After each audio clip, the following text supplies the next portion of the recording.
Bismillahirrahmanirrahim. Alhamdulillahirrahmanirrahim. Allahumma salli ala sayyidina Muhammadin wa ala alihi wa ashabihi ajmain wa ba'du.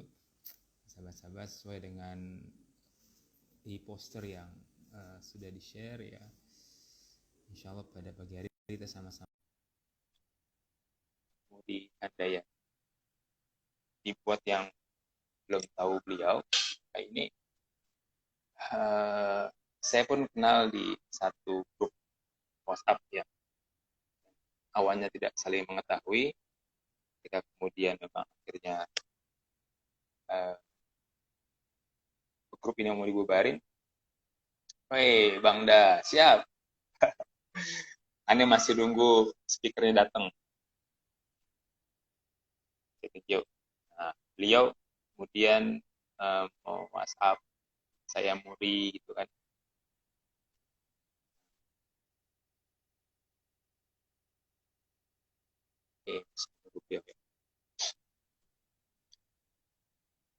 Dan menariknya beliau fokus di bagian finansial. Beliau fokus di bagian finansial, terutama khusus ke mama muslimah. Mama muslimah, ahlan, salam, Murdi. Ini sebenarnya undangannya ke mama ya, datang bapak-bapak semua ya. Ya. Nggak apa-apa ya. Sambil nongkrong di duha ya. Nah, Masya Allah, ahlan wa sahlan, Mbak Muri. Assalamualaikum. Sehat, Maya? Waalaikumsalam warahmatullahi wabarakatuh. Terdengar, Mak? Alhamdulillah, rabbil alamin. Tadi saya sempat mukadimah sambil menunggu Mak Muri gabung. Ya. Jadi memang saya insightful banget ngelihat bagaimana beliau itu fokus di pengelolaan Instagram, kemudian postingan-postingan di masalah finansial, bisnis juga, nulis buku juga. Buat saya sih ini bukan mak biasa ya, ini mak luar biasa gitu. Dan kehormatan buat saya kemudian dikasih kesempatan buat belajar bareng ya, live Instagram sama Mak Muri ya. Wah, pokoknya keren dah. Nah, teman-teman yang mungkin dari followersnya Mak Muri dan juga teman-teman yang di Darul Quran yang sedang bergabung, kita akan ngomongin ini Mak ya, terkait dengan pengelolaan keuangan dan juga bisnis rumah tangga. Nah, mungkin dari Mak Muri barangkali saya sebenarnya sudah banyak-banyak pertanyaan di list-listnya nih. Jadi mau saya kirim, cuman khawatir nanti Mak Muri ini interogasi, jangan-jangan gitu kan ya. Emang saya penasaran sebenarnya Mak, gini, penasaran saya tuh ini kan concern banget ya Mak Muri di masalah finansial begitu ya, dari mulai perencanaan sampai aspek pengelolaan begitu ya. Nah ini sebenarnya sejak kapan Mak itu mulai ngurusin ini? Oke. Sebenarnya satu sisi gini ya. Kalau ini sebenarnya tentang duitnya dulu nih ya, tentang duitnya dulu. Oh siap. Lanjutnya dulu. Jadi aku tuh lahir dari keluarga sangat sederhana. Papa saya itu supir angkot, mama aku tuh tukang gado-gado ya di Jakarta. Aku aslinya di Jakarta sebenarnya. Nah, dari masa-masa dulu kecil, aku sekolah, ada teman-teman yang kalau sekolah tahu mobil, pakai sepatu bagus, kalau punya rekening tabungan yang jutaan. Aku inget banget rekening tabungan aku itu di Pos Indonesia waktu itu ya, nilainya 80.000 pada zamannya itu ya, aku SMA tuh. Aku punya uang tabungan THR aku kumpul-kumpulin 80.000, sedangkan teman aku tuh yang berjuta-juta gitu. Temen aku pakai sepatu bagus, temen aku bawa mobil gitu ke sekolahnya gitu. Aku papa aku supir angkot ya. Terus jujur as a human nih, anak kecil, aku kayak iri gitu. Kenapa sih aku tuh nggak jadi orang kaya gitu ya, nggak lahir di anak orang kaya gitu kan, saat itu gitu kan, aku berpikir kayak gitu. Nah akhirnya aku tuh punya cita-cita gitu, aku cerita ke mama aku, mah aku tuh pengen banget jadi orang kaya gitu ya, pengen banget jadi orang kaya gitu. Nah singkat cerita, aku lahir kan, aku Betawi, papa aku tuh Betawi, mama aku Jogja. Di Betawi itu ya. Tapi ini tinggal di Bandung kan ya? Iya, aku tinggal di Bandung. Oh, ketukar kita berarti. Tinggal di Jakarta ya. Nah, iya. Di lingkungan di circle keluarga papa aku tuh konon katanya ya nenek moyangnya itu juragan tanah. Dan ini banyak kejadian ya, kayaknya bukan di keluarga aku aja gitu ya. Yes. Konon katanya tuh juragan tanah. Yang mana biasanya masih di generasi di atasnya generasi di papa aku itu anak perempuan itu nggak disekolahin, nggak sekolahin tinggi-tinggi lah ibaratnya gitu ya. Karena anak perempuan itu sumur, kasur, dapur katanya gitu kan ya. Gitu. Yes. Akhirnya apa? Image-nya begitu. Pada zaman dulu kan gitu ya. Terus aku melihat dong kehidupan saudara-saudara gitu kan ya, yang ketika mau nikahin anak jual tanah, mau nyunatin anak jual tanah, mau ada keperluan jual tanah. Akhirnya yang dulunya katanya nenek moyang kami itu adalah juragan tanah, sekarang ada saudara-saudara yang tinggalnya ngontrak, tinggalnya di pinggir kereta api, yang anaknya putus sekolah, yang keliling hutang dan sebagainya gitu. Nah, itu kan berarti disebabkan karena ketidak punya ilmu dalam pengelolaan keuangan. Itu kan ya, dia punya ilmu pengelolaan keuangan. Betul. Yang menyebabkan generasi-generasi berikutnya ya tidak teredukasi untuk itu gitu. Nah, satu sisi aku memiliki keinginan ya pada zamannya anak-anak itu ngerasa, ih kok teman aku punya ini bagus kan gitu ya kalau anak-anak tuh ya. Aku enggak gitu. Kengirian itu menjadi cetusan hidup. Pokoknya aku harus nanti kalau udah gede harus jadi orang kaya gitu ya atau aku kecil tuh ya.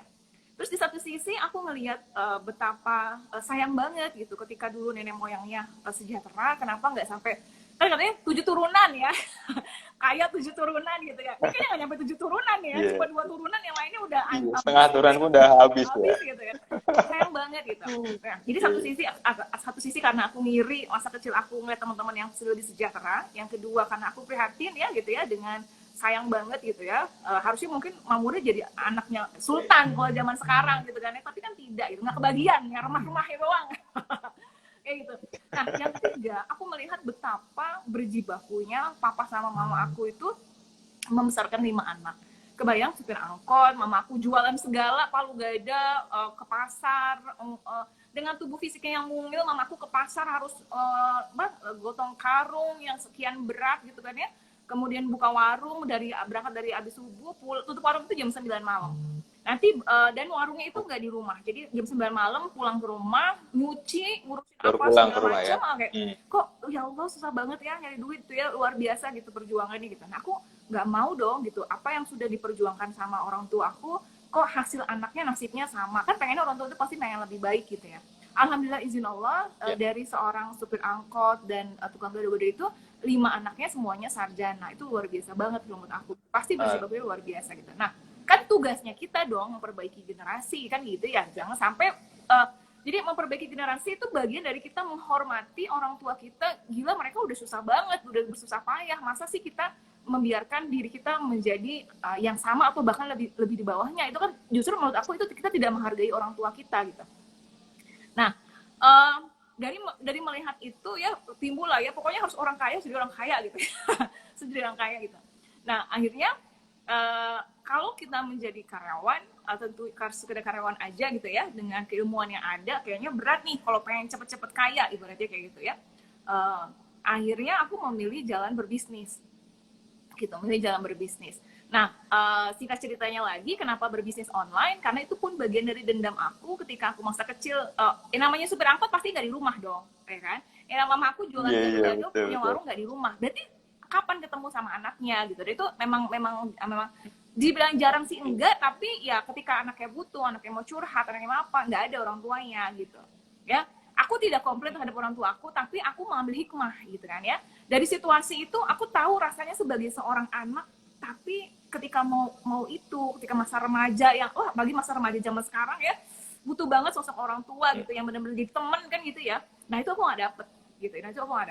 Nah, jadi ya udah nih, pokoknya aku nanti kalau aku udah berumah tangga, aku nggak mau anak-anak aku itu mengalami hal yang sama kayak aku gitu. Aku nggak mau mereka merasakan parentless lah, kalau keterannya sekarang ya, parentless gitu.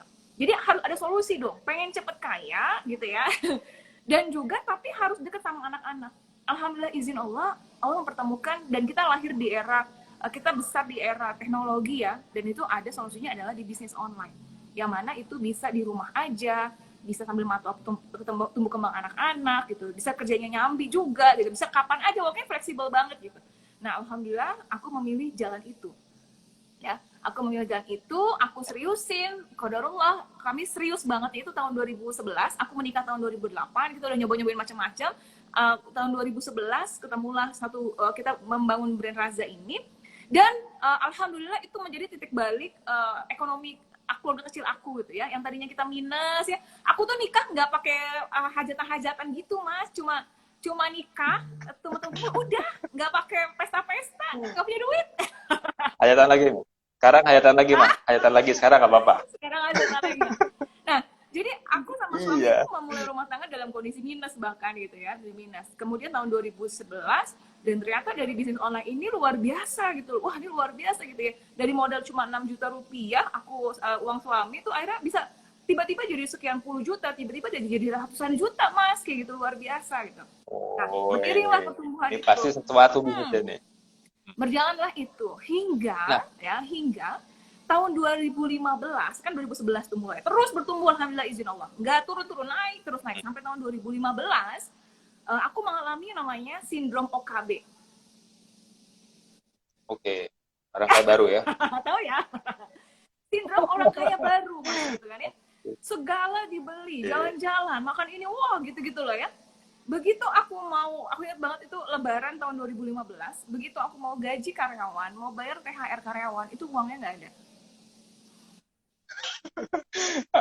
Gagal bayar. Nggak ada nih, Ya, di demo dong. nih buat bayar karyawan nih, buat kayak gini gitu, kurang nih, gimana nih gitu ya. Akhirnya cari solusi, alhamdulillah waktu itu solusinya tuh aku minta deposit sama mitra-mitra aku berusaha untuk nggak ngutang ke mana gitu ya. Jadi ayo yang mau deposit sekarang itu besok aku gajian, hari ini aku masih nyari duitnya.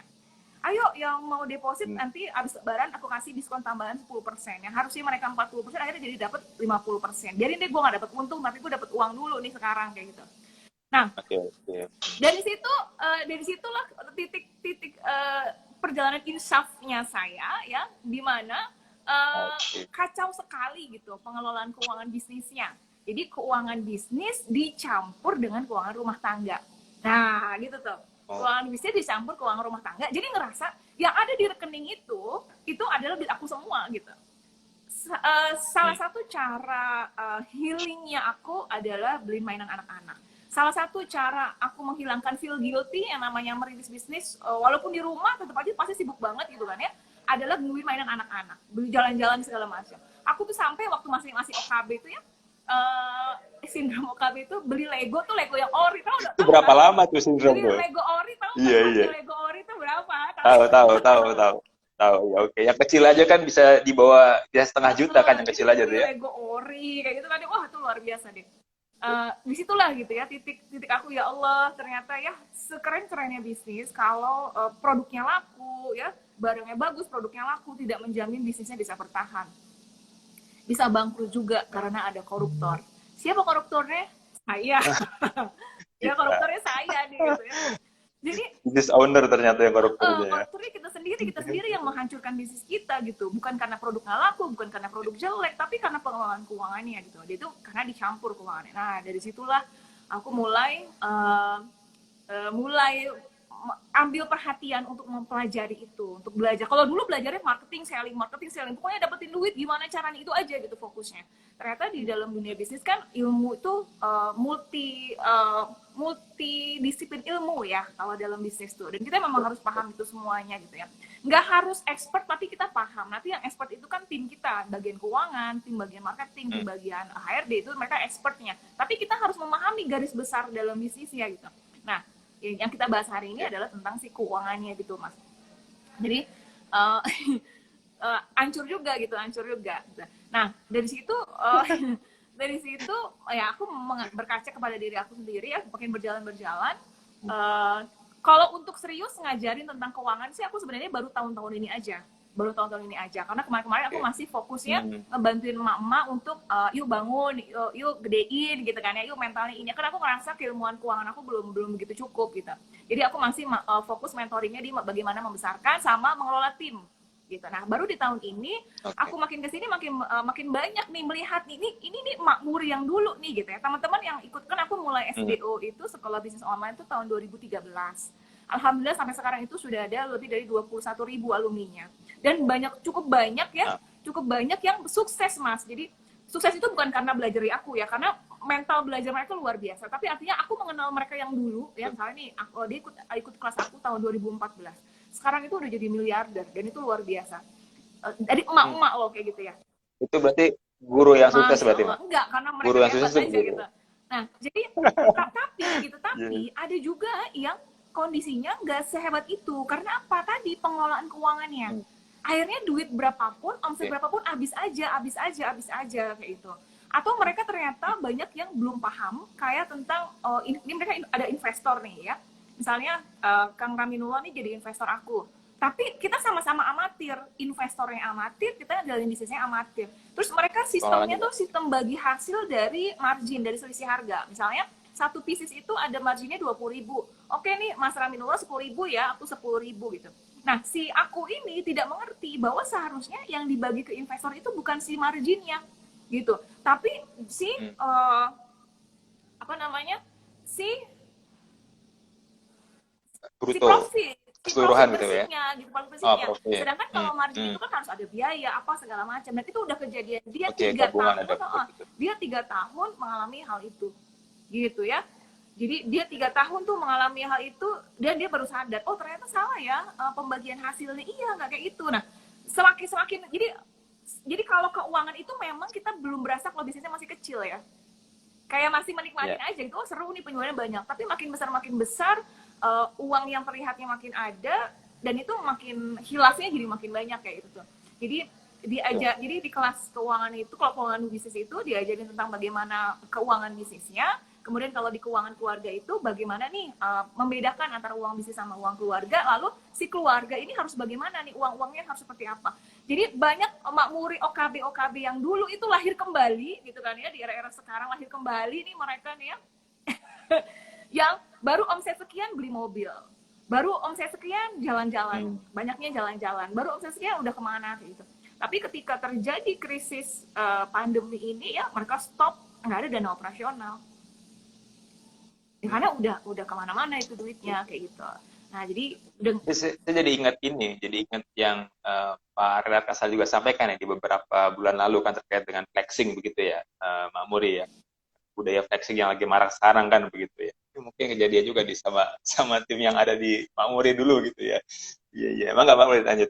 Nah, satu sisi flexing tuh mungkin untuk untuk mereka menggait bahwa ayo join bersama kita bisa sukses loh kayak gitu kan ya Uh, sih, kan gitu ya kan mereka goalnya kan kayak gitu ya, menunjukkan bahwa mereka berhasil. yes yes Anda kalau yes. gabung sama saya jadi bisa berhasil gitu. Sebenarnya cara itu bisa dilakukan dengan cara yang lainnya sih sebenarnya ya, tanpa harus Betul. kita beli barang dulu untuk menunjukkan itu gitu. Nah, kemudian yang menjadi concern saya di tahun ini adalah dan ini juga mungkin karena udah banyak yang melek dengan adanya dampak kemarin itu ya, pandemi itu 2 tahun kan kita gitu ya dihajar banget tuh gitu. Akhirnya mulai banyak yang insafnya baru sekarang kok, kemarin mereka masih menikmati gitu. Nah, akhirnya ya sudah, aku belajar lagi, aku ikut pelatihan dan akhirnya sekarang certified associate wealth planner. Jadi bagaimana associate wealth planner syariah, jadi gimana sih sebenarnya as individu gitu kan ya, kita yang satu sisi Muri yang sebagai pebisnis, tapi satu sisi Muri sebagai individu yang punya income dari bisnis ini, gimana cara ngelola yang benar gitu, gimana cara ngelola yang benarnya. Nah, jadi kalau di keuangan pribadi itu ya, pertama yang jelas banget adalah harus benar-benar memisahkan uang bisnis sama uang Hmm. pribadi, Rumah tangga. uang rumah tangga. Oh, Karena nanti kan kalau ada istilahnya jangan letakkan telur dalam satu keranjang ya. Kalau uang rumah tangga yes. kita dimasukin semuanya ke bisnis, ketika yang namanya bisnis itu kan uh, high risk high return ya, artinya resikonya besar, baliknya juga besar. Tapi resiko besar itu mereka nggak ngeh gitu. Jadi ketika bisnisnya bangkrut, Okay. semua aset kita jadi bisa bangkrut. Nauzubillah kan gitu. Makanya memang dipisahin nih. Harta gono gini antara pribadi sama bisnis itu harus dipisahin. Kalau bisnis bangkrut ya uang bisnis aja yang hilang, jangan sampai uang pribadi kita juga hilang.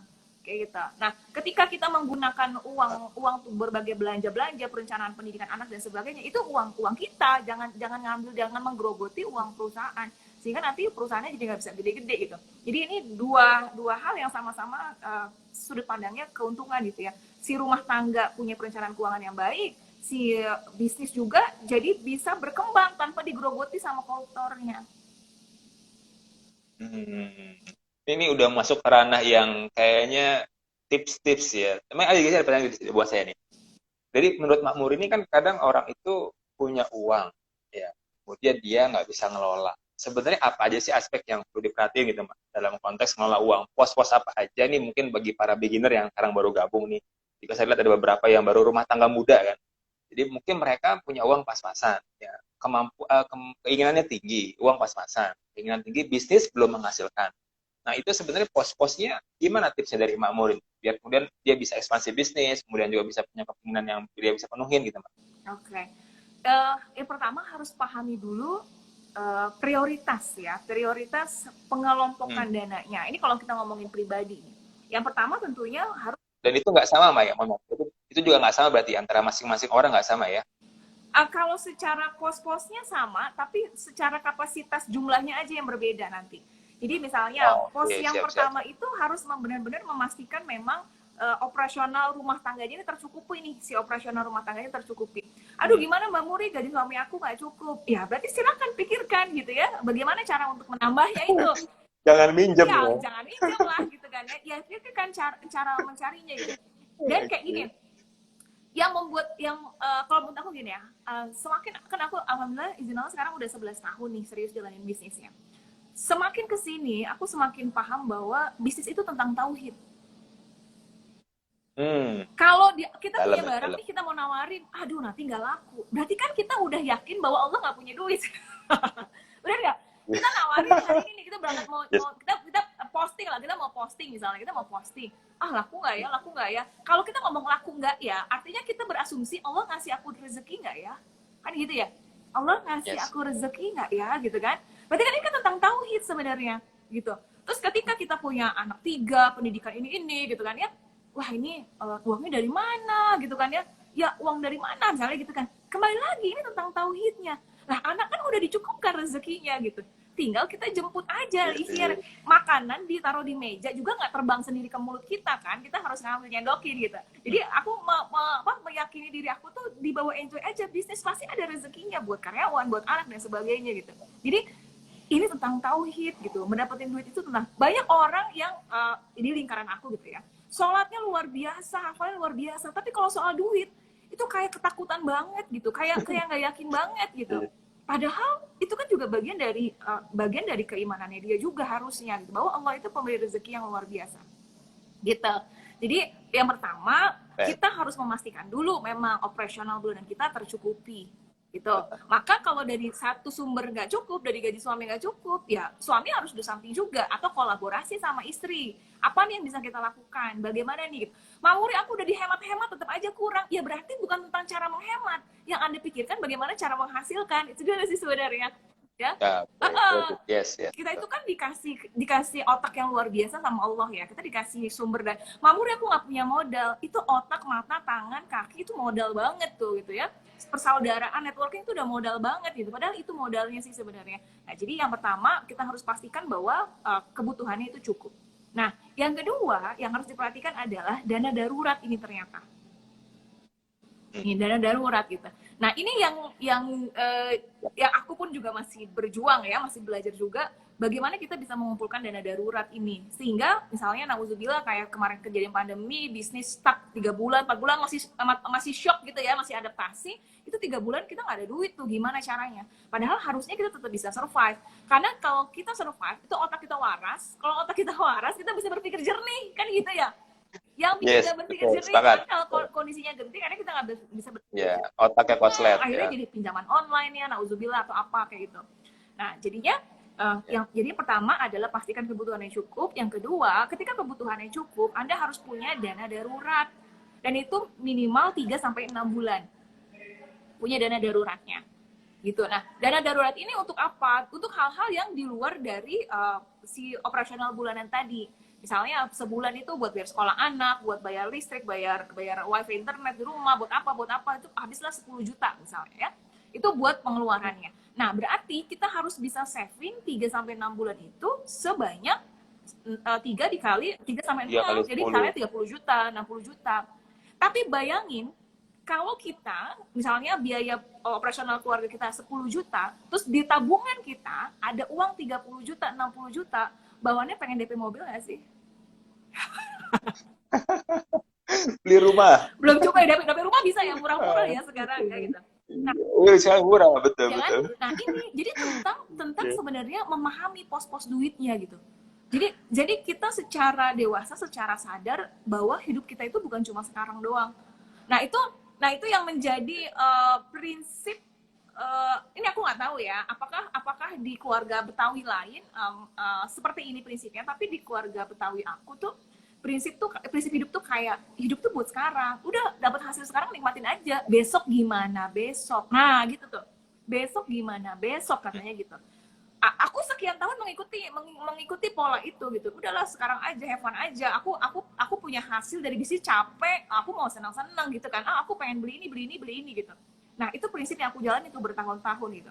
Tapi setelah mempelajari keilmuan bagaimana tentang perencanaan ini, oh iya juga gitu ya, dan ternyata dalam Islam juga diajarin gitu ya. Ada satu kisah, tolong koreksi aku, Nabi Siap. Nabi Yusuf yang bisa menafsirkan mimpi siapa? Nabi Yusuf ya? Ya. Yang ada, yang waktu Ya. dalam penjara, kemudian harus menafsirkan yang katanya ada sapi dan gandum, gitu ya, sekian ikat gandum, sekian sapi, yang sapinya kurus segala macam.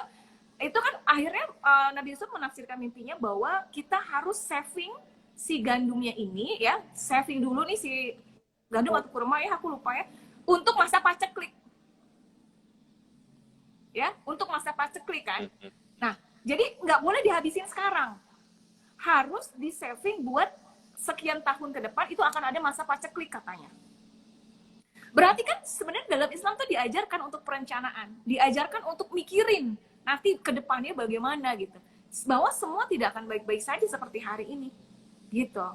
Jadi kalau dibilang itu mah gimana besok gitu, ternyata dalam Islam nggak ngajarin gitu. Dalam Islam ngajarin kita harus ada persiapan buat hari depannya, sehingga umat Islam tidak dalam keadaan yang lemah, tidak meminta-minta, nggak ngemis-ngemis, nggak dikejar-kejar sama rentenir pinjaman online, nggak kayak gitu. Oke, berarti ini sesuatu yang kayak menurut aku sih ini jarang teredukasi ya gitu ya, jarang teredukasi gitu tentang kisah Nabi Yusuf itu gitu. Nanti aku mau angkat itu lagi tuh, campaign itu lagi tuh, ternyata memang ada, dari situ harus kita ada perencanaan gitu, tidak harus semuanya baik-baik saja. Nah, jadi yang pertama itu dana operasional harus cukup, kalau nggak cukup pakai lagi otak yang sudah Allah anugerahi ini untuk berkarya sehingga menghasilkan yang lebih baik. Yang kedua, harus siapkan dana darurat, itu minimal 3-6 bulan. Sudut pandangnya bisa dari segi dana operasional, satu lagi bisa dari segi penghasilan. Misalnya aku biasa berpenghasilan 15 juta misalnya gitu ya sebulannya. Berarti aku harus punya saving nih 3 bulan itu dikali 15 juta.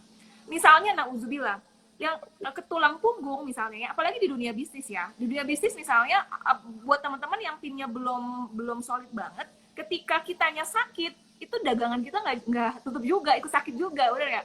Ya nauzubillah kan gitu ya. Nah, jadi ketika kita lagi masa sakit, kita udah punya tuh dana cadangannya. Walaupun 1 bulan misalnya, 1 bulan nauzubillah kayak kemarin pandemi kan ada juga ya, yang akhirnya harus bed rest selama 1 bulan. Akhirnya misalnya kita sebut aja dia pekerja-pekerja yang memang harus secara fisik gitu kan. Akhirnya kan nggak bisa kerja. Tapi kalau karena punya dana darurat, akhirnya punya cadangan nih. Walaupun si tulang punggung keluarganya sakit, si keluarga tetap baik-baik saja karena punya dana darurat tadi. Gitu. Dana yang memang sudah harus kita siapkan dari ketika masa ada tafsir mimpi tentang masa paceklik gitu. Nah itu yang kedua tuh. Saya kemarin ikut ini, ya. Saya sedikit nambah dikit. Kemarin tuh saya ikut satu seminar umum ya. Pembicaranya dekan Fakultas Usul di Solo, dekan Fakultas Syariah di Gontor ya, di Gontor. Beliau bilang begini, bahkan orang yang menghabiskan harta dalam konteks bersedekah di hari ini, sesungguhnya dia nggak sayang dengan diri, ya kan? Ini satu statement yang nggak biasa, dan dia juga beliau bilang ini nggak biasa statement ini, karena beliau bilang begini, sesungguhnya harta itu ketika ente sudah menikah, harta itu punya Allah Subhanahu Wa Taala, dan itu dikembalikan buat anak-anak keturunan kita. Jadi sebenarnya kalau ada orang kaya, dia jarang kelihatan, jarang ngeluarin duit, ya, sebenarnya dia sayang buat diri dia juga, karena harta itu nanti buat anak-anaknya, harta itu nanti buat keturunannya kan. Nah, jadi kita sudah mulai tidak bisa mengklaim ada orang yang rajin sedekah gitu kan. Oh, berarti dia pelit nih. Dia di mata Allah Subhanahu Wa Taala kan gitu. Karena sesungguhnya dia menghabiskan harta buat dia doang, gak buat yang lain. Ketika ada orang yang kemudian jarang sedekah, rumahnya besar, kemudian hartanya banyak. Nah, mungkin dia sebenarnya sedang saving buat anak-anak dia gitu. Dan ini yang kadang juga tadi Mbak Muri bilang, sebagian kecil orang hari ini sangat lupa hal itu. Berpikirnya bahwa oh ini kita tembak sekarang aja nih, kita kemudian habiskan sekarang saja. Ini saya sepakat. Tema tadi baru pos 2 ya, sekarang pos 3, Mak. Apa nih, Mak, pos 3-nya, Mak? Nah, Baru baru 2. dua ya. Nah, tadi operasional, kemudian dana darurat. Nah, yang berikutnya adalah di kalau secara yang umumnya ya, itu ada namanya asuransi jiwa, gitu ya. Dan yang umumnya ini asuransi jiwa. Kita nggak usah ngomongin tentang, kita nggak usah berdebat tentang asuransinya. Kita ambil dari intinya tuh apa. Kenapa sih harus ada asuransi jiwa? Yaitu supaya ada dana pengganti. Jadi asuransi jiwa ini bagi tulang punggung. Ya, misalnya nih, anak kecil-kecil, baru anak aku 8 tahun sama 11 tahun. Misalnya na'udzubillah, tulang punggungnya meninggal dunia. Ya, terus akhirnya tidak punya penghasilan. Padahal anak-anaknya belum bisa menggantikan. Gitu. Jadi asuransi jiwa itu fungsi, kalau asuransi jiwa yang sesuai dengan pos 3 ini adalah asuransi jiwa yang menggantikan biaya hidup orang-orang yang ditinggalkan. Orang-orang yang ditanggung lah ibaratnya kayak gitu. Misalnya Kang Raminullah ini tulang punggungnya ya 1 bulan menghasilkan di 10 juta. Dan itu rutin setiap bulan. Nah, dan itu satu-satunya sumber gitu ya misalnya. Kemudian meninggal dunia nih. Lalu anak-anaknya, istri sama anak-anak nih bagaimana nih gitu. Nah, si asuransi jiwa itu harusnya bisa menutupi seperti apa dananya, menutupi hingga dia, kalau dalam Islam itu kan akil balik ya. Karena sebenarnya persepsi dalam Islam itu akil balik adalah dia di mana titik sudah bisa mengurus dirinya sendiri dan bahkan tidak ketergantungan finansial juga gitu. Ya, bahkan tidak ketergantungan finansial juga gitu kan ya. Artinya dia sudah bisa mengurus diri sendiri. Tapi faktanya dengan keseimbangan gizi, dengan hormonal, dengan berbagai apa segala macam itu membuat anak-anak itu akilnya cepat gitu ya. Salah ya, baliknya cepat. Baliknya cepat. Tapi akilnya belum sesuai gitu. Nah, akhirnya jadi belum bisa memenuhi kebutuhan dirinya sendiri. Masih ketergantungan sama orang tuanya. Nah, kita persepsikan kalau orang Indonesia misalnya let's say di umur 20 lah. Ya, di umur 20 dia sudah bisa menghidupi dirinya sendiri, tidak ketergantungan. Berarti si asuransi jiwa ini harus bisa mengcover kehidupan orang-orang yang ditinggalnya hingga di umur 20 tahun. Gitu. Misalnya sekarang anaknya umur 10 tahun nih ya, Kang Raminullah misalnya anaknya umur 10 tahun. Nanti ketika misalnya na'udzubillah meninggal sekarang, harus punya dana untuk membiayai dia sampai 10 tahun ke depan. Nah, itu tuh. Kalau kita sudah punya dana itu, ya, dan itu cukup, nggak perlu asuransi jiwa, nggak apa-apa. Jadi kalau ada yang nanya, asuransi itu perlu nggak sih? Ya, itu persepsi masing-masing gitu kan ya. Kalau bagian tidak setuju dengan asuransi jiwa, maka nggak perlu asuransi jiwa asalkan kita punya dana yang sudah kita simpan dan itu mengcover kehidupan anak-anak kita nanti. Anak kita umur 10 tahun, berarti dia sampai 20 tahun, 10 tahun lagi, cukup nggak nih dananya buat 10 tahun dia kehidupan?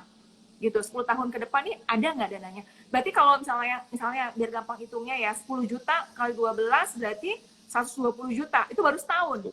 Dikali 10 tahun, 1,2 miliar ya. Kalau ada dana itu 1,2 miliar, ya udah nggak usah pakai asuransi jiwa, nggak apa-apa, misalnya gitu ya. Ini mohon maaf yang pro kontra tentang asuransi jiwa ya. Nggak usah perdebatkan, tapi ini kita baca analoginya aja. Nah, nanti permasalahannya lagi misalnya, sekarang oke nih 1,2 miliar, tapi faktanya ada yang namanya inflasi, ya kan? Rupiah makin turun, harga-harga juga makin mahal, minyak goreng dulu nggak 60 ribu ya sekarang kalau nggak salah, dulu kan nggak segitu gitu ya. Nah, berarti kan 1,2 miliar yang sekarang ini nggak bisa, untuk 10 tahun ke depan nilainya udah cuma berapa kayak gitu ya. Nah, kita savingnya tuh kayak gimana? Pokoknya semakin kita mengetahui tentang perencanaan keuangan, makin kita makin kita kayak lebih bijak menghargai uang gitu. Aku jadi nggak pengen GoFood mulu. Saya mulai berubah paradigma keuangan itu ketika saya banyak baca buku tentang kesejahteraan lah ya, tentang kekayaan, wealth gitu. Dari 2 yang saya suka baca bukunya tuh Patung sama satu lagi tuh timnya Laruno ya. Beliau bilang begitu. Tips-tips praktis dari Pak Muri juga sudah singgung, memang itu beliau rekomendasikan banget. Dana cadangan, kemudian asuransi jiwa.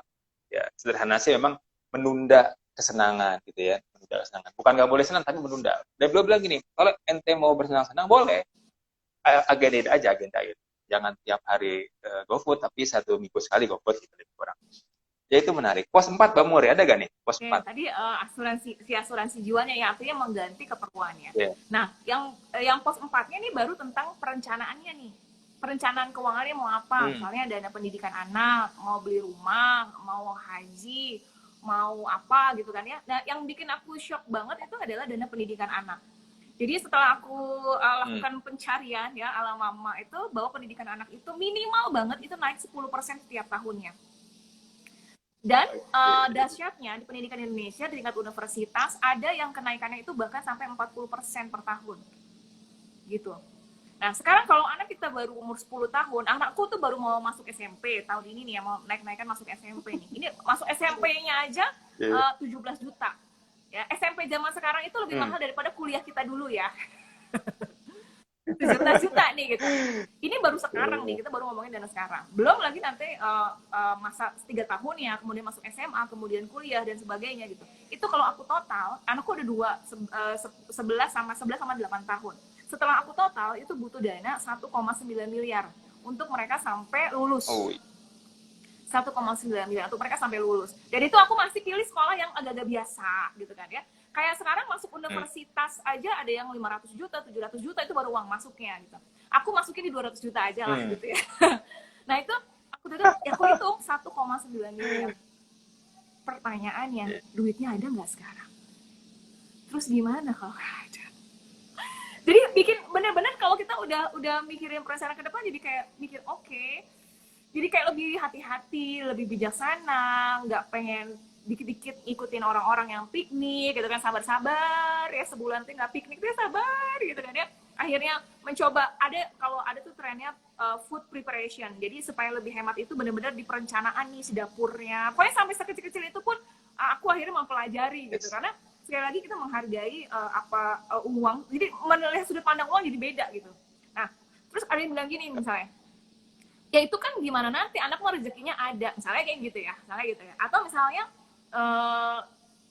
misalnya ya nanti juga dapat beasiswa misalnya gitu ya misalnya gitu ya, atau nanti juga masuk UI gitu ya, Universitas Insya Allah nanti udah beasiswa. Nah itu okay gitu, itu bagian dari optimisme kita gitu. Atau misalnya ya aku aja bayangin papa aku supir angkot, mama aku tukang gado-gado, itu anaknya 5 kuliah semua tanpa ada perencanaan kayak gini gitu kan ya. Bisa kok duitnya lebih, memang bisa, tapi sekali lagi kita melihat dari sudut pandang kalau aku ya. Jadi perencanaan keuangan tuh bener-bener menurut aku sudut pandang Islam itu kita lihat gitu, bahwa tadi tentang kita harus melihat masa depan, dan yang kedua itu ya kita harus bikin perencanaan masa depan, itu kisah Nabi Yusuf itu. Yang kedua bahwa kita tidak boleh meninggalkan anak-anak kita dalam kondisi lemah gitu ya, lemah ilmu, lemah harta ya, lemah keterampilan, minimal 3 itu tuh, ilmu, harta, sama keterampilan. Kalau aku ada satu lagi aku lupa ya. Jadi kita nggak boleh tuh meninggalkan anak dalam kondisi yang lemah. Berarti kan kalau kita udah siapin dana pendidikan mereka, berarti kita nih udah menyiapkan generasi Islam yang kuat gitu. Satu sisi itu. Nah, yang ketiga adalah sudut pandangnya gini. Orang ada yang menganggap bahwa urusan rumah tangga tuh kayak beban. Aduh, gila, duit baru masuk udah keluar lagi gitu. Loss banget gitu. Wah, ini beban hidup gue banyak banget. Orang ada yang melihat sudut pandangnya itu. Tapi coba kita switch. Ya, kita switch. Kita jangan melihat dari sudut pandang beban hidup. Tapi kita lihat dari sudut pandang peluang amalan kita. Apalagi emak-emak nih ya, wahai emak-emak yang nyari duit bukan kita, tenang aja ya.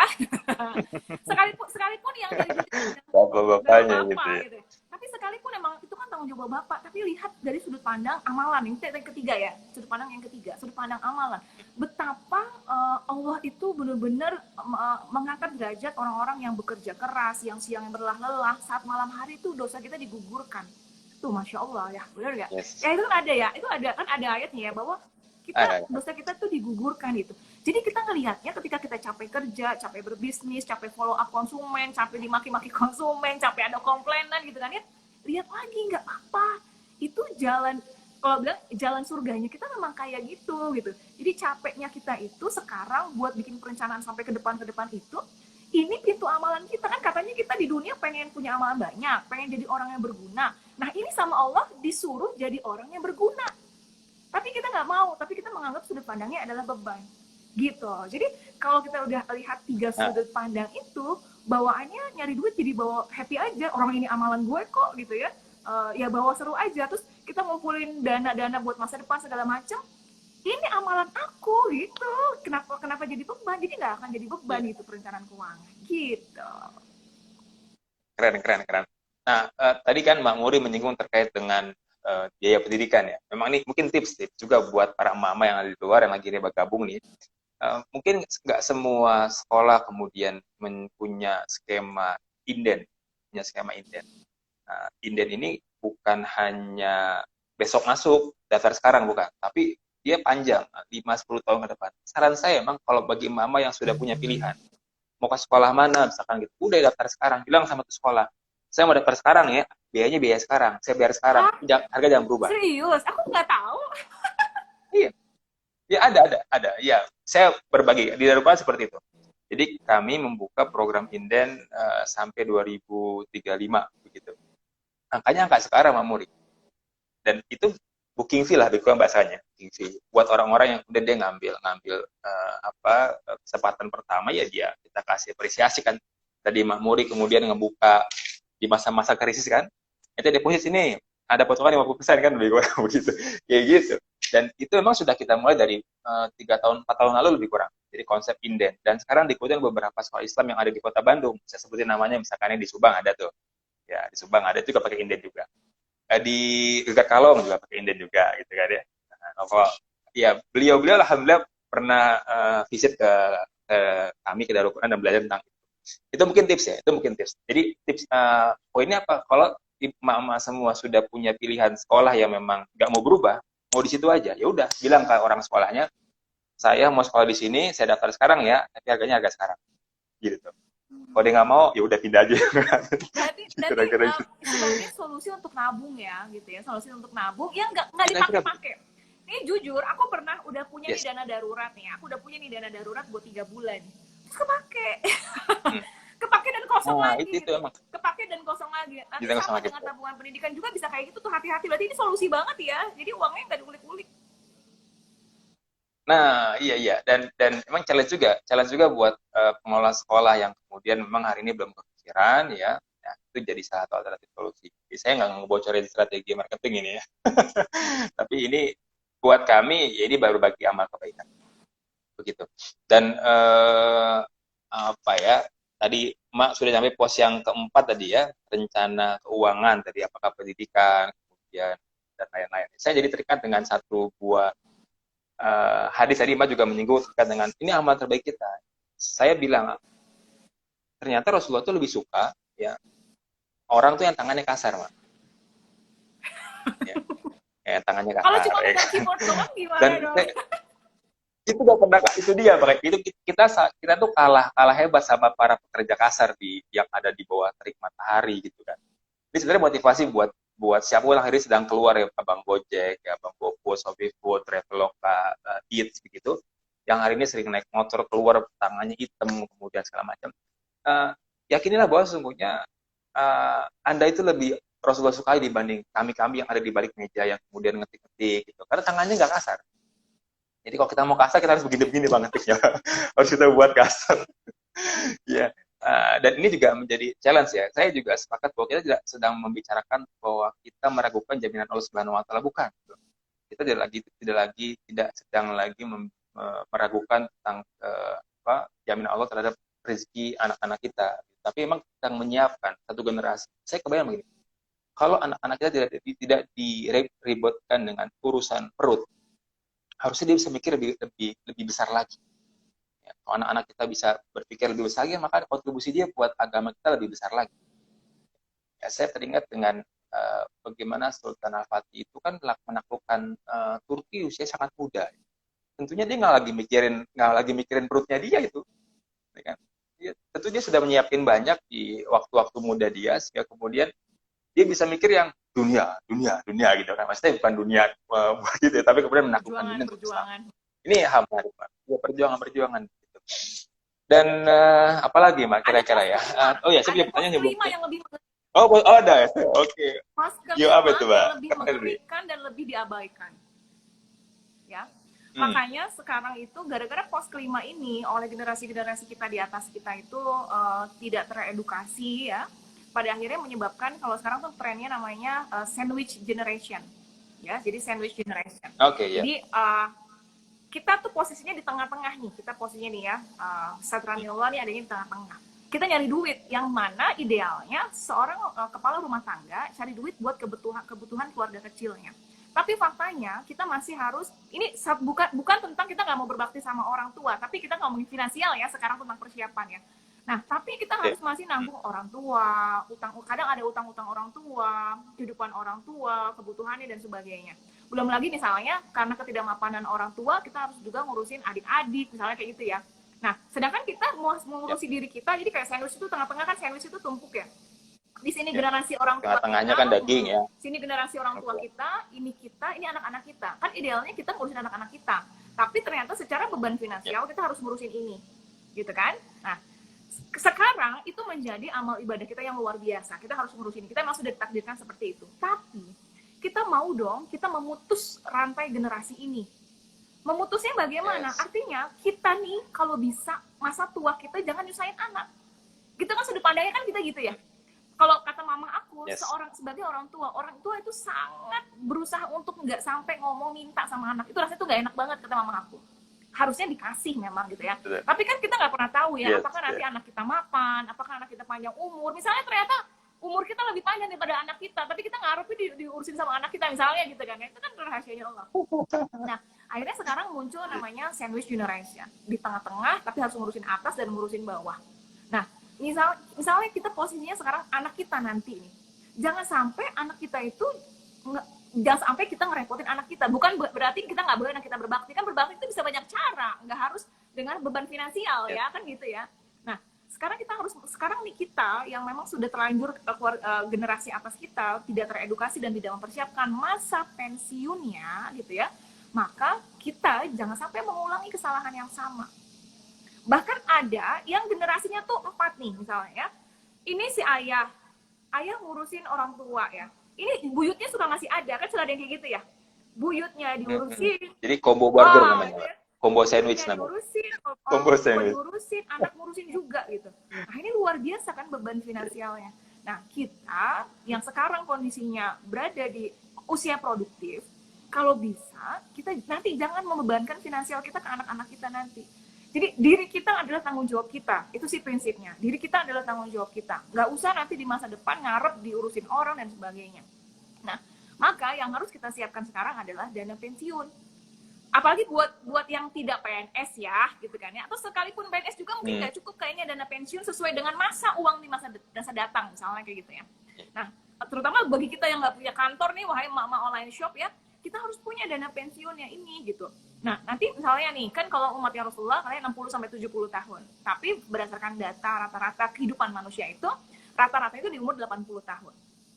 Ya, di umur 80 tahun. Jadi kita kan ambil namanya perencanaan. Misalnya, masa produktif kita dari sekarang sampai umur 60 tahun lah. Misalnya teman-teman mau kerja sampai 60 tahun, ya silakan. Berarti itu dianggap usia produktif.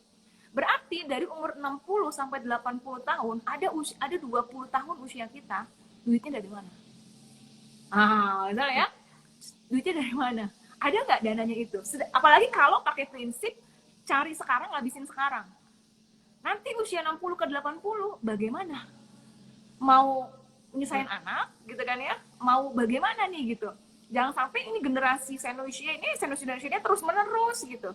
Dan akhirnya jadi umat kita cuma ngurusin perut aja kan ya, nggak ngurusin yang lainnya gitu. Ini mama aku sakit nggak punya duit, misalnya nauzubillah gitu kan. Misalnya kita sebagai anak sandwich generation, ini mama aku sakit nggak punya duit, ini mama aku perlu ini nggak punya duit, kayak gitu kan. Nah, harusnya kan kita udah mikirin hal-hal yang lebih berkembang lagi gitu, bukan hal-hal yang kayak gitu. Nah, ternyata dari tapi harus memang urutan. Pertama, operasionalnya kita udah beres per bulan, kemudian kita sudah punya dana daruratnya. Setelah itu punya tadi pada dana darurat, dana perencanaan apa sih? Asuransi jiwa ya, asuransi jiwa tadi ya. Yang keempatnya adalah perencanaan keuangan, kita tentang pendidikan, mau haji, mau rumah, itu dulu. Setelah itu baru kita pikirin tentang dana pensiunnya. Misalnya, kan kita juga pengen standar masa tua kita nggak susah-susah amat gitu ya. Misalnya kita mau ambil di 10 juta lah. Pada zaman nanti di masa depan 10 juta kan sedikit ya. Misalnya kita mau ambil 10 juta. Berarti 10 juta per bulan dikali 12 bulan, 1,2 miliar ya.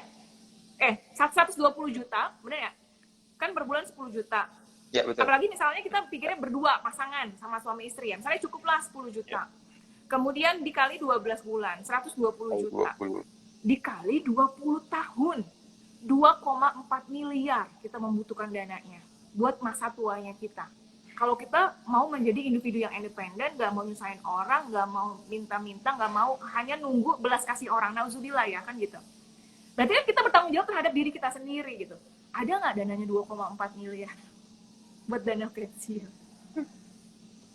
Amin, ya, amin, amin. Tadi 2,4 Iya, iya, dana iya, iya. pensiun, Ya, 1,9 dana pendidikan anak-anak, ya kan? Belum di rumah ini segala macam. Kayaknya kita butuh dana 10 miliar minimal. Misalnya gitu kan ya. Ada nggak duitnya? Jadi kalau sekarang Anda masih sempat nonton drakor, masih sempat gosipin orang, masih sempat scrolling TikTok begitu lama, nanti masa tua ketika kita susah, orang akan bilang, lu masa mudanya ngapain aja? Kenapa sekarang sengsara? Kan gitu nanti ujungnya. Ya kan? yes. Nah, jadi setelah kita paham tentang perencanaan-perencanaan ini, bikin kita jadi hidup lebih produktif. Dan sekali lagi kita jangan takut tentang rezeki nggak ada dan sebagainya, tapi ini tentang tauhidnya. Wah, oke, berarti sebagai manusia ternyata kebutuhan aku segini ya, gitu kan ya. Oke, berarti aku harus bagaimana nih untuk membuat diri aku tidak menyusahkan orang lain. Kita lihat semut itu, hewan-hewan itu, dia ketika di masa panen dia akan menyimpan di lumbungnya. Semut itu nyimpen tuh cadangan-cadangan makanan tuh di gua-guanya dia. Semut itu kan luar biasa ya, dia punya ruangan khusus makanan, punya ruangan khusus bertelur, ada ruangan sampah dan sebagainya. Itu semut tuh kayak gitu. Nah, kita punya nggak semut aja yang Allah kasih otaknya kecil banget mikir cadangan makanan buat komunitasnya ya, kan komunalnya dia. Kita manusia yang makhluk yang paling keren banget gitu kan ya, tapi kita nggak nyiapin gitu buat kebutuhannya kita sendiri, tapi kita menyusahkan orang lain nanti di masa depan, nauzubillah. Gitu. Luar biasa. Mantap. Saya jadi kepikiran bahwa tadi kan Mak bilang kita harus berusaha agar kemudian di masa tua kita itu tidak ngerepotin orang. Ini memang saya tambahin nih bahwa ternyata kita itu punya amanat dari Allah Subhanahu wa Ta'ala menjadi khalifah fil ardh. Amanahnya itu tuh. Jadi pemimpin di muka bumi gitu kan. Jadi kalau baru mikirin tentang kita itu kayaknya baru pas kecil banget begitu kan. Nah, ini emang nggak akan pernah bisa terjadi kalau kemudian kita nggak nyiapin dari paling bawah ya. Bagaimana menjadi individu muslim yang baik, menjadi keluarga muslim yang baik begitu kan. Tapi kita bisa berkontribusi, udah nih, gue urusin masyarakat. Ya, urusin masyarakat apa? Karena keluarga gue udah beres, anak-anak gue udah beres, orang tua gue udah beres gitu kan. Hari ini ngurusin masyarakat, tapi rumahnya bermasalah. Akhirnya apa? Dari masyarakat dia ngambil duit buat di rumahnya dia. Iya, gitu benar kan. juga. Ngurusin negara ngambil duit buat rumahnya dia. Itu kan begitu. Nah, ini juga saya pikir memang semakin kemudian rumah tangga kita kemudian terus edukasi, ya, baik secara finansial maupun secara perencanaan, itu insya Allah sih cita-cita menjadi khalifah fil ardh itu makin lama makin terwujud. Tapi kalau misalkan masih berkutat di aspek yang lebih sederhana tadi ya, terkait dengan ya besok kayak gimana ya, itu berarti masih jauh dah. Itu berarti masih jauh ya. Kalau sudah mulai anak-anak kita tinggal dengan tenang, orang tua tenang, itu insya Allah tuh omongan terkait dengan menaklukkan negara lain, menguasai dunia itu sudah mulai terbahas biasa. Wallah alam itu. Dan Makmur ada isya terakhir 7 menit sebelum 60 menit ini, ada waktu 7 menit. Masya Allah. Tadi ada yang Bagi tanya dulu, insight akhir. tadi ada yang tanya sekolahnya apa namanya. Apa Dia tuh? di Bandung juga katanya. Oh, aduh, ya itu ke Geger Kalong lah, cuma satu sekolah di Geger Kalong itu. Ke DT Bu. Tahu lah ya. Bu. Nanti ada websitenya, nanti ke ini aja, di DM aja ke Kang Raminullah ya, nanti di DM aja ke situ. Ya, betul. Jadi ketepatan saya diamanakan di Tangerang ya, di teman-teman di DT mungkin bisa. Nanti boleh kuasa DM saya, ntar saya bantu. Ya. Lalu ini ada yang bertanya nih, Mbak Susanti Daula ya. Saya usaha menjahit udah 5 tahun, tapi saya tidak ada tabungan sedikit pun. Karena setiap harinya saya jahit hari ini untuk keperluan besok uangnya. Kalau ada upah jahit lebih, pasti dipakai untuk sekolah. Nah, berarti kalau kayak gini gimana nih perencanaannya gitu ya. Jadi memang kalau enaknya gini, kan kalian bilang gini, Mbak Muri kan kalau nggak ada duitnya apa yang direncanain gitu ya, apa yang dikelola misalnya gitu ya. Justru sebenarnya kita tahu dulu gambaran kayak gininya nih, kita tahu dulu. Oh, pos-posnya kayak gini-gini. Abis itu baru kita tarik mundur. Oke, kalau gitu apa yang harus aku lakukan? Berarti Mbak Susanti, ketika apa yang Mbak dapatkan sekarang itu kurang, maka yang harus dilakukan adalah tambah kapasitasnya. Kapasitas jahitan, mamuri kan nggak bisa, bukan. Kapasitas kemampuan diri kita. Sehingga kita bisa punya nilai yang lebih hasilnya. Misalnya sekarang kapasitasnya kita cuma bisa menjahit. Nanti kalau kapasitasnya kita bisa jualin, kapasitasnya kita bisa menjadi leader, kapasitasnya kita bisa nambah jualan barang orang lain, pasti akan nambah juga gitu income-nya. Jadi aku meyakini bahwa kapasitas diri kita itu menentukan kapasitas rezekinya kita. Kayak misalnya nih, analoginya kayak gini. Ada seorang yang bisa nyetir motor. Ya dia kapasitasnya jadi driver motor ya gitu ya. Ada orang yang kapasitas dirinya dia bisa driver mobil. Dia bisa punya income dong, lebih banyak dong gitu kan ya. Nah, ada orang kapasitasnya dia bisa nyetir pesawat. Wah, nyetir pesawat lagi ya. Nah, pasti dia income-nya beda sama yang tadi gitu. Walaupun sama-sama nyetir nih, tapi kapasitas diri dia beda. Ada lagi yang bisa nyetir pesawat ulang-alik misalnya gitu kan ya. Jadi astronot, beda lagi tuh income-nya. Nah, maka otak kita, kemampuan diri kita yang Allah udah kasih luar biasa, harusnya kita bisa meningkatkan kapasitas diri. Itu dulu. Jadi fokusnya, oke nih, aku sekarang bisa jahit. Nanti aku bisa jahit, aku bisa masak, aku bisa apa, bisa apa. Nah, nanti pasti akan kapasitas diri kita yang nambah.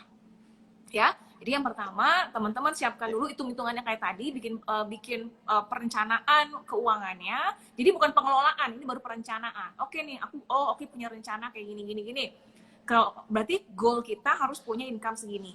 Baru kita mikir sekarang bagaimana caranya supaya punya income itu. Dalam satu diri seseorang itu bisa banget punya multi income. Jadi sampai pada akhirnya teman-teman punya multi income. Kalau bahasa patung desa moringin pada akhirnya nanti adalah kita harus punya passive income. Jadi sekarang kita memang masih aktif income nih. Kita cari duitnya nih gitu ya. Setelah itu baru kita investasikan. Nanti investasi itu yang akan ngebantu dia bergerak sendiri. Jadi kita bergerak, si uangnya juga bergerak melipat gandakan uangnya sendiri dengan cara investasi. Kayak gimana sih investasinya itu? Ilmu Allah itu luas banget. Jadi memang kuncinya belajar gitu. Yeah. Tapi pertanyaan itu juga sudah jadi entry point ya, Mbak Muri ya. Pertanyaan itu juga jadi entry point bahwa beliau ini sedang berpikir untuk meningkatkan kapasitas income-nya dia, itu juga sudah keren itu. Sukses Mbak Susanti ya. Mbak Susanti katanya berintinya modal usaha yang harus ada.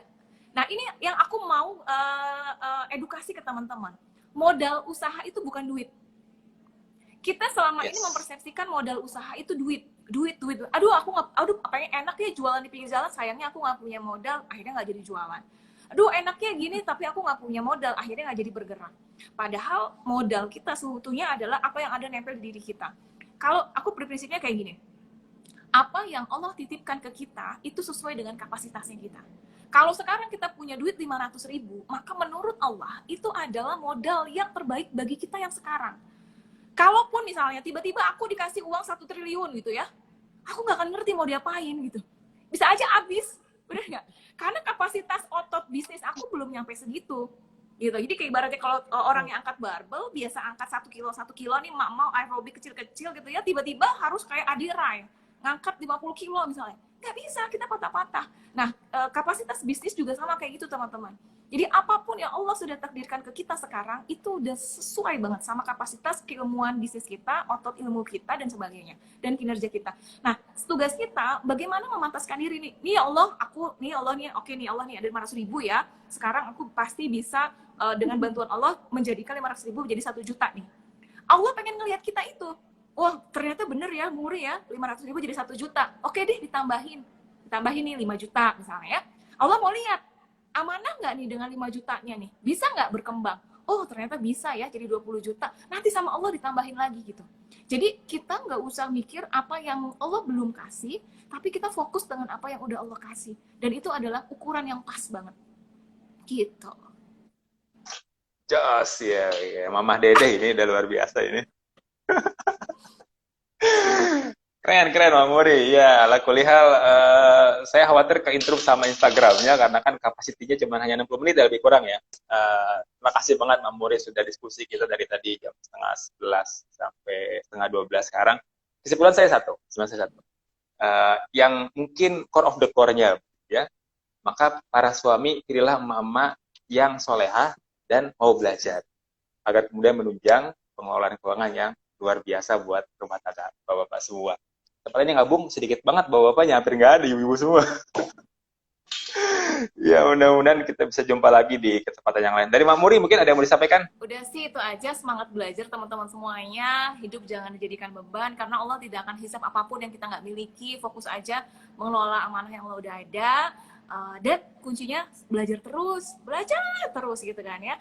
Satu sisi sebenarnya kalau menurut aku lihat ya, ini aku kalau ngomong nggak berhenti nih. Jadi bisnis tentang Iya, bisnis gak apa-apa. bukan tentang hasilnya, tapi tentang prosesnya. Kita menjadi ibu yang rajin belajar, insya Allah anak-anak ngelihat kita. Udah itu aja sih sebenarnya. Itu menurut aku profit yang paling besarnya itu gitu ya. Profit yang paling besarnya adalah kita menjadi contoh baik buat anak-anak, bahwa kita nggak putus asa terhadap rahmat Allah, kita berprasangka baik sama Allah, kita rajin belajar.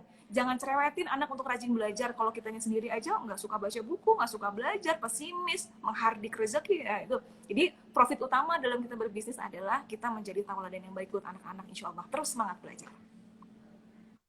Alhamdulillah. Ya, ikut sekolah bisnis online-nya Mak Muri ya, jangan Iya. lupa Mama semua ini. Biar nanti coaching langsung sama beliau.